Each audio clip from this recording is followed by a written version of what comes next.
dalam fase hidup lo, mungkin lo itu antara pernah ketemu orang yang melakukan emotional blackmail gitu ya, pemerasan emosi, ataupun ya mungkin lo belum gitu, atau mungkin lo tidak sadar melakukan itu gitu. Nah di sini gue bakalan uh, menjelaskan gitu bagaimana kalau misalkan gue sebagai orang yang menggunakan komunikasi asertif dalam menangani orang yang emotional blackmail gitu. Dan sebenarnya gue tuh udah bikin beberapa video tentang kayak bagaimana cara bersikap ke orang yang drama gitu atau emotional blackmail.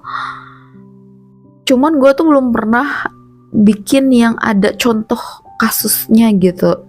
Jadi supaya lebih mudah dipahami gitu kan ketika ada contohnya gitu. Dan di sini juga gue bakal sekaligus memberitahu lo bagaimana kalau gue itu dalam membuat sebuah keputusan, dalam bersikap, bertindak, itu semuanya ada kalkulasinya gitu, jangka panjangnya. Bahwa mungkin ini menjawab juga yang gue pernah bilang, bahwa ketika lo itu ingin menjadi baik, punya niat yang baik, itu aja tuh tidak cukup. Lo harus mengerti ilmunya gitu untuk tidak salah dalam membuat sebuah strategi gitu. Jangan sampai kan maksudnya niatnya baik tapi karena tidak mengerti metodenya, tidak mengerti bagaimana cara framework decisionnya, jadinya itu malah mengarahkan bukan ke tujuan gitu, tapi malah sebaliknya, malah jadi bumerang ataupun jadi bahaya untuk diri sendiri maupun orang lain gitu. Jadi menjadi baik itu memang harus ada ilmunya, maksud gue itu seperti itu, jangan sembarangan. Bahkan jadi harus jadi baik, harus jadi cerdas juga, dan kalaupun lu cerdas harus baik juga gitu. Itu tuh sesuatu yang menurut gue tuh harus seimbang gitu supaya tidak sesat seperti itu. Misalkan kondisinya itu contoh ada pria misalkan ya yang melakukan emotional blackmail ke gua. Contohnya itu misalkan dia itu bilang kayak dia itu cinta banget sama gua, sayang banget sama gua, sayang sama gua melebihi diri dia, dan dia bilang tidak bisa hidup tanpa gua, dan dia itu mengancam ingin mengakhiri hidupnya gitu. Misalkan ya, ingin mengakhiri hidupnya kalau misalkan gue tidak bersama dia gitu. Ini contoh ya. Atau misalkan dia mau menyakiti diri dia, melukai diri dia gitu, kalau gue itu tidak mau bersama dia. Ya, kalau misalkan gue di kondisi yang seperti itu, yang pertama itu adalah gue itu harus ingat untuk tenang gitu. Gue itu selalu mengedepankan ketenangan di setiap situasi gitu, apapun yang gue hadapin. Jadi memang sedikit banget gue itu panik, itu sedikit gitu dalam hidup gue tuh. Nah terus setelah itu, setelah gue tenang kan gue memproses tuh yang dia bilangin. Terus kan gue, kalau misalkan di bayangan lo ya, kalau lo di posisi gue tuh ngapain gitu ya. Jadi biar lo juga sekaligus kayak mencoba untuk berimajinasi dan critical thinking dan berpikir out of the box gitu, kalaupun lu belum pernah di posisi itu ya. Nah kalau misalkan itu terjadi sama gua, yang pertama itu gua itu sebenarnya tidak senang ya digituin tuh. Kalau gua nanti gue juga ceritain kan, gue jelasin kenapa gue tidak senang ya. Dan sebelum gue bilang tentang respon gue bagaimana, gue bakal menjelaskan juga gue itu orang yang seperti apa dalam sehari-hari, karena ini akan sangat berhubungan gitu. Jadi gue itu orang yang jarang banget marah, karena gue itu marah kalau hal yang penting banget, harus penting banget, karena gue memang tipe orang yang tidak suka marah-marah gitu. kayak gitu. Dan gue tuh orangnya nggak tegaan ya, gue tuh nggak tegaan. Dan gimana ya, contoh mungkin nggak teganya tuh apa ya, gue aja tuh kadang kalau misalkan nggak sengaja gitu ya, kayak misalkan gue buka pintu terus ternyata ada kucing gue gitu di sebelah sana, itu gue tuh merasa bersalah gitu, nggak tega. Nah maksud gue tuh, gue ke hewan pun seperti itu gitu, gue tuh ke hewan pun seperti ke manusia gitu memperlakukan ya, jadi apalagi ke manusia gitu kan, maksudnya gitu. Dan gue juga sebenarnya sangat orang yang sangat empati gitu, dan gampang terharu ya, gampang tersentuh gitu, kayak gitu. Nah kenapa sih gue tuh menceritakan hal itu, karena supaya lu melihat bahwa gue itu bisa bersikap yang sesuai dengan kondisi gitu, bersikap, bertindak, dan berpikir cepat gitu, bertindak cepat, berpikir cepat. Nah kalau misalkan di keadaan yang seperti itu, yang pertama itu gue itu nggak suka gitu kan sebenarnya di kayak gituin, karena dia itu artinya itu memaksa gitu kan, mengancam, memaksa. Jadi gue itu akan mengkomunikasikan gitu, seperti komunikasinya ya, template-nya gitu, kayak lo tuh sebenarnya lagi ngapain sih gitu, kayak gini tuh. Terus emang menurut lo cara kayak gini tuh cara yang bener gitu? Kalau menurut gue sih nggak bener ya gitu. Dan emang lu pikir gitu bahwa dengan lu melakukan ini semua itu gitu, lu pikir bisa membuat gue senang gitu, dicintai seperti itu? Gue tuh tidak suka dicintai dengan seperti itu. Dan apa ya, karena gue itu orang yang tidak suka bahwa kasih sayang gue itu membuat diri gue lemah, dan tidak suka juga kasih sayang gue itu membuat orang yang gue sayangi itu menjadi lemah gitu, atau punya dampak negatif. Jadi gue itu memang akan sangat, biasanya gue akan menjelaskan yang kayak gini gitu kalau sama orang-orang yang berkepentingan gitu, misalkan ya kayak misalkan pasangan gue atau orang-orang yang memang yang menurut gue itu konteksnya memang dia itu harus mendengar gitu, misalkan tentang seperti ini. Terus dan gue juga nggak suka ya orang yang mencintai gue itu dengan melakukan hal-hal yang tidak baik gitu kan, kayak gitu kan tidak baik ya menurut gue sih gitu. Terus biasanya itu gue itu bakalan menjelaskan gitu ya, kayak benar-benar menjelaskan tentang bagaimana gue itu sukanya apa, bagaimana gue ingin diperlakukan gitu. Contoh kayak untuk bikin gue senang itu, lu tuh harus senang. Terus kalau misalkan pengen bikin gue terkesan, itu pakai cara yang positif. Karena ketika pakai cara-cara yang negatif gitu, kayak nyakitin diri sendiri, kayak menghancurkan diri sendiri, bukannya gue suka, malah ilfil. Jika gue bilang yang kayak gini ya, karena lu harus tahu ya bahwa ketika misalkan ya orang melakukan hal kayak gitu, terus kayak lu tuh malah kayak misalkan mendatangi gitu, berusaha mencegah gitu kan, lu harus tahu efek jangka panjangnya. Biasanya orang yang terbiasa pakai cara-cara kayak gitu bakalan terus pakai cara kayak gitu untuk memeras emosi lu gitu. Dan kalau orangnya agak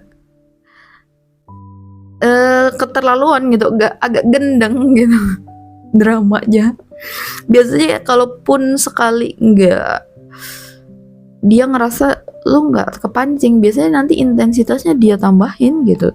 Pokoknya yang tujuannya dia itu ingin emosi lu itu terpancing gitu, dan kayak mengikuti yang dia mau. Nah kalau gue tuh orang yang, kalau gue selalu mindful, jadi gak bisa gitu. Orang tuh gak bisa pakai cara apapun untuk merubah apapun nilai yang gue pegang teguh gitu kan. Seperti itu. Terus selain itu, sebenarnya biasanya gue tuh nggak langsung ngelarang gitu sih. Gue tuh kebanyakan itu bicara yang memang fakta, dan gue tuh lebih ke biasanya gue tuh bicara yang bikin orang tuh mikir gitu, bukan gue yang kayak memberikan instruksi harus ini itu, enggak. Contoh kayak, gimana bisa lo itu menganggap bersama gue itu sesuatu yang bisa lo syukurin, kalau hidup lo sendiri aja lo nggak bisa syukurin. Lo tuh kan kayak gitu, lo nggak bisa menganggap hidup lo tuh berarti kan kalau lo kayak gituin hidup lo. Terus gimana gue bisa percaya kalau lo tuh bisa menganggap gue itu berarti gitu. Seperti itu. Jadi kalau misalkan orang pada umumnya kan biasanya mungkin seneng ya, kayak dicintain itu, yang dicintain yang seakan-akan pasangannya tuh lebih mencintai dia daripada dirinya sendiri. Nah kalau gue tuh tidak suka ya. Gue bukan tipe orang yang suka dicintai seperti itu gitu. Maksudnya karena gue tahu itu tidak sehat gitu, untuk dia, untuk gue itu tidak sehat yang seperti itu gitu. Jadi mungkin ini juga dipengaruhi sama attachment style gue itu secure gitu ya. Jadi pola kelekatan gue itu aman. Jadi memang gue itu tidak menyukai ketergantungan yang tidak sehat gitu. Malah kalau gue personally, kalau gue sama seseorang, terus gue ngelihat ternyata kehadiran gue itu membuat efek yang negatif atau ngasih masalah ke orangnya, gue tuh nggak perlu disuruh pergi, gue yang pergi sendiri gitu, gue yang mundur, karena artinya kehadiran gue tidak baik buat dia. Jadi sebenarnya kalau pola kelekatan secure ini tuh memang nggak takut kehilangan orang ya sebenarnya. Seperti itu. Nggak takut kehilangan orang yang tidak baik untuk dia. Tidak takut untuk mengakhiri hubungan yang tidak sehat gitu. Seperti itu. Terus dan sejauh ini ya, karena gue tuh nggak galak kan sebenarnya gue itu, tapi gue itu bisa tegas gitu. Karena asertif itu salah satunya sikapnya itu adalah tegas, ada jujur, ada tegas, tapi tetap menjaga rasa hormat gitu, tetap menjaga perasaan. Seperti tadi, gue itu tidak ngomong kemana-mana kan sebenarnya. Gue fokus ke apa yang gue pikirkan, apa yang gue rasakan, gue jujur gitu. Dan gue pun ya bilang kalau misalkan gue tidak suka gitu digituin, dan gue juga gak suka dia kayak gitu. Maksudnya tuh gue tuh menjelaskan bahwa kalau lu itu pengen disayangin, pengen dicintain, lu juga harus ngerti karakter orang seperti apa yang pantas untuk dicintai dan disayangi. Seperti itu. Jadi mungkin ada beberapa orang yang mungkin kalau kenal gue itu karena tahu mungkin ya gue itu orangnya gak pernah marah gitu, kayak nggak pernah marah, nggak pernah apa ya, nggak pernah ngomong yang tidak baik gitu. Jadinya tuh kadang mungkin ada beberapa orang tuh yang menyalahpahami kebaikan gue gitu. Nah kalau gue itu selalu nyoba untuk make it clear ketika ada orang yang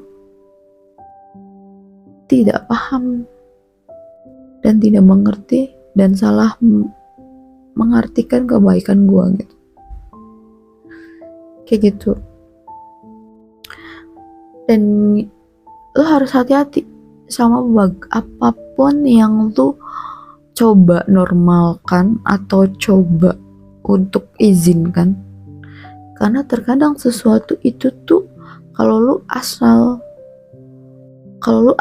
hanya nggak tega, lu asal hanya kasihan tanpa mengerti efek jangka panjangnya menimbulkan apa, itu bisa membahayakan, bisa punya efek yang negatif ke dianya, ke elunya juga gitu.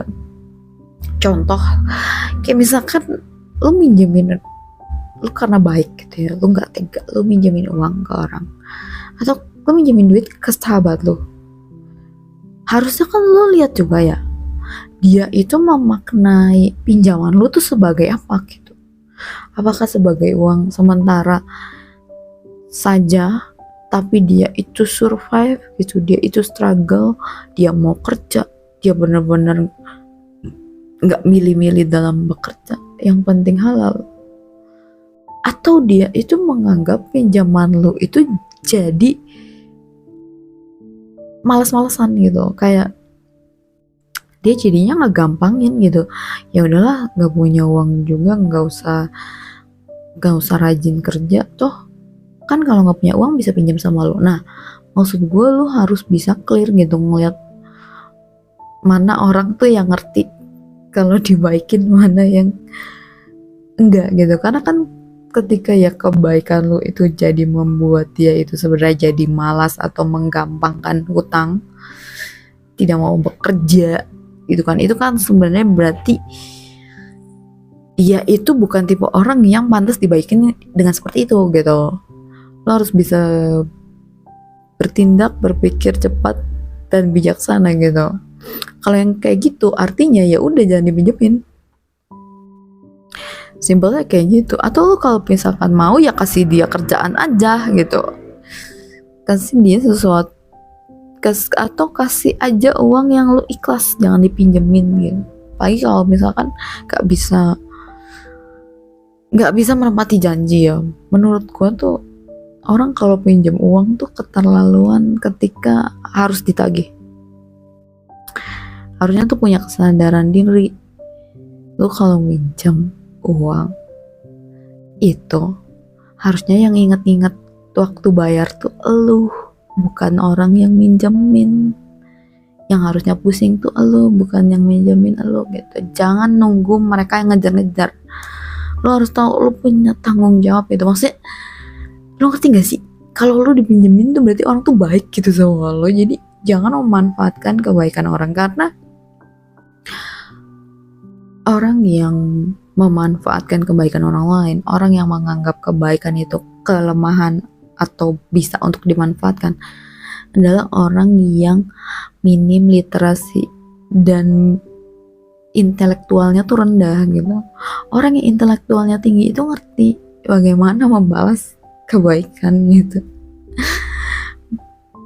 Malah ngerti kalau ada orang baik itu malah dijaga kepercayaannya gitu, malah dijaga hubungannya, kalau janji ya ditepatin kayak gitu.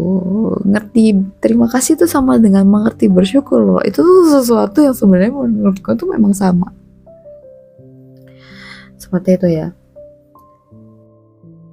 Alasan lain mengapa gue itu apa ya, gue itu bukan tipe orang yang suka di orang, gue nggak suka orang bergantung ke gue itu 100%. Bukan gue nggak suka orang bergantung sama gue ya, gue seneng banget, gue tuh seneng gitu loh kalau bantu orang itu, atau kalau ada orang yang sayang sama gue, punya ketergantungan sama gue, itu gue seneng. Cuman kalau 100% sepertinya gue kurang suka gitu. Kenapa gue nggak suka ya, sebenarnya itu berhubungan sama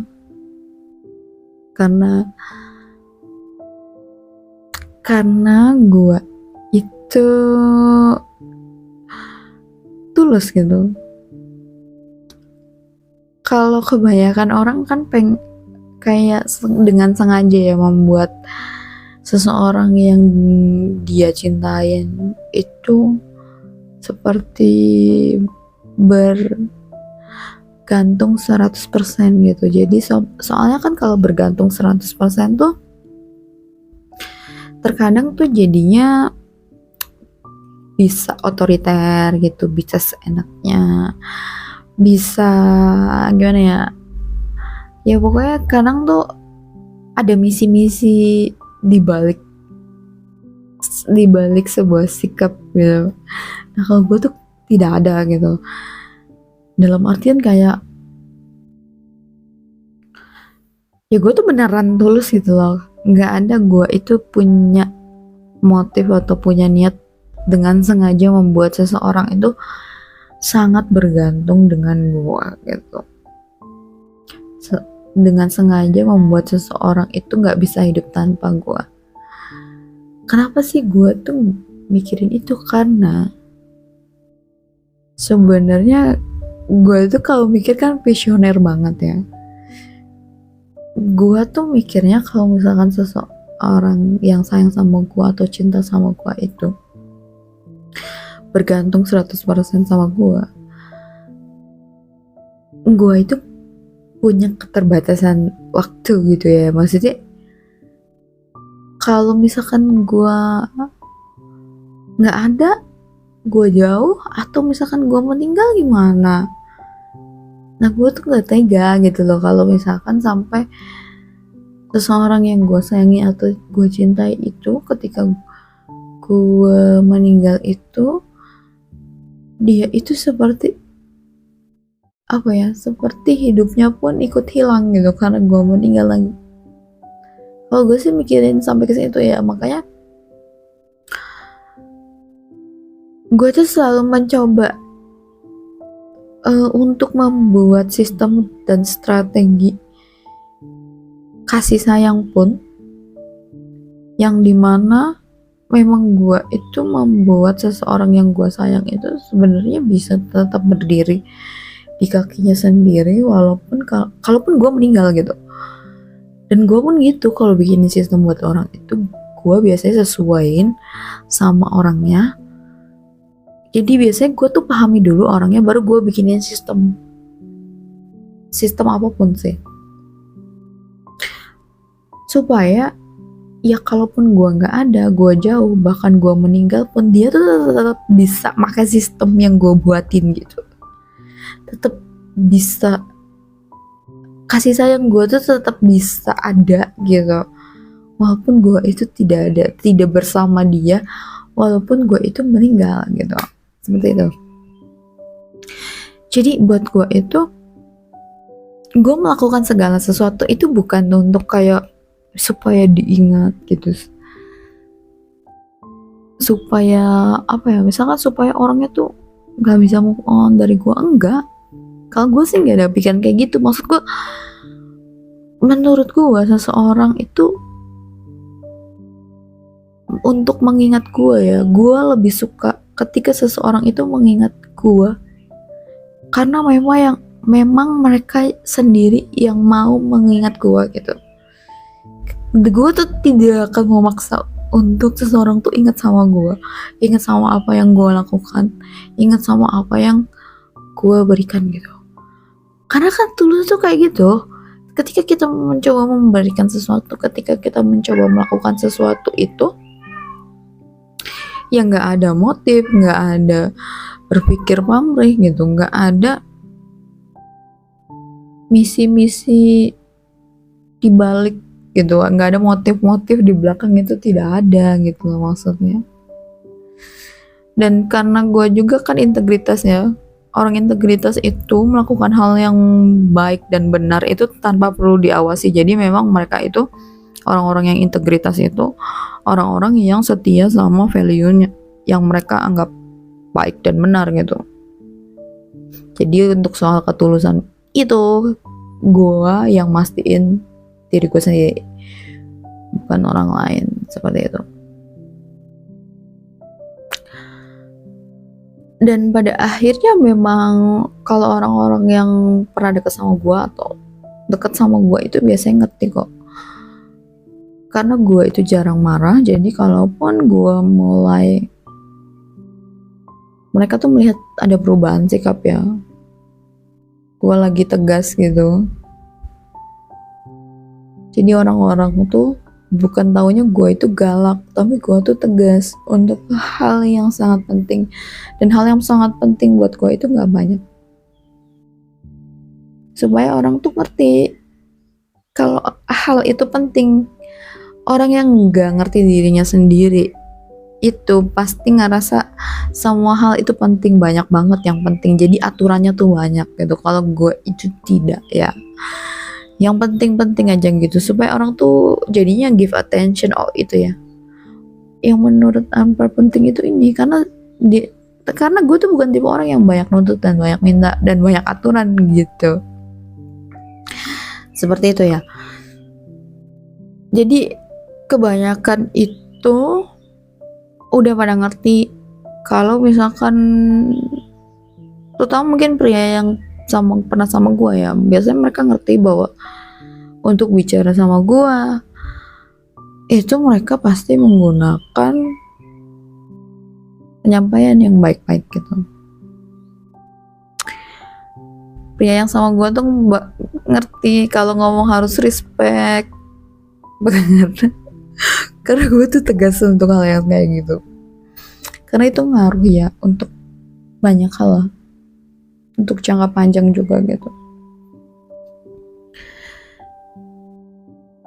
Jadi terkadang kalau misalkan lo melakukan kebaikan, lo menjadi baik, dan orang yang lo baikin itu salah menyalahpahami kebaikan lo, akan lebih baik kalau lo tuh membuat menjadi lebih clear gitu. Lo jelasin bahwa kebaikan lo itu maksudnya tuh gini loh gitu loh, maksudnya tuh karena ini, karena tujuannya ini. Jadi orang juga nggak menyalahpahami kebaikan lo gitu, seperti itu. Dan sebenarnya ketika lo tidak mau ladeni drama, iya pasti nggak ada drama sih di hidup lo. Mas sejauh ini pun nggak ada yang drama sama gue, karena tahu juga nggak akan diladenin ya kalau drama sama gue. Karena sebenarnya orang tuh kadang aneh-aneh tuh kan, karena biasanya misalkan sehari-hari nggak didengerin, nggak diperhatiin, nggak disayangin. Kalau sama gue tuh gue perhatiin, gue sayangin, gue sehari-harinya gue dengerin juga. Jadi mereka tuh ngerti kalau gue lagi nggak dengerin itu, berarti mereka itu lagi melakukan sesuatu yang gue tidak suka gitu. Tapi biasanya gue ngomong dulu kok, ngomong baik-baik dulu. Kayak misalkan gue nggak suka nih bagian ini gitu, karena yang gue rasain tuh ini, seperti itu. Nah kalau misalkan orang yang nggak bisa diajak ngomong baik-baik itu baru biasanya gue diem, karena gue itu selalu lebih baik diam kalau daripada bicara yang tidak baik.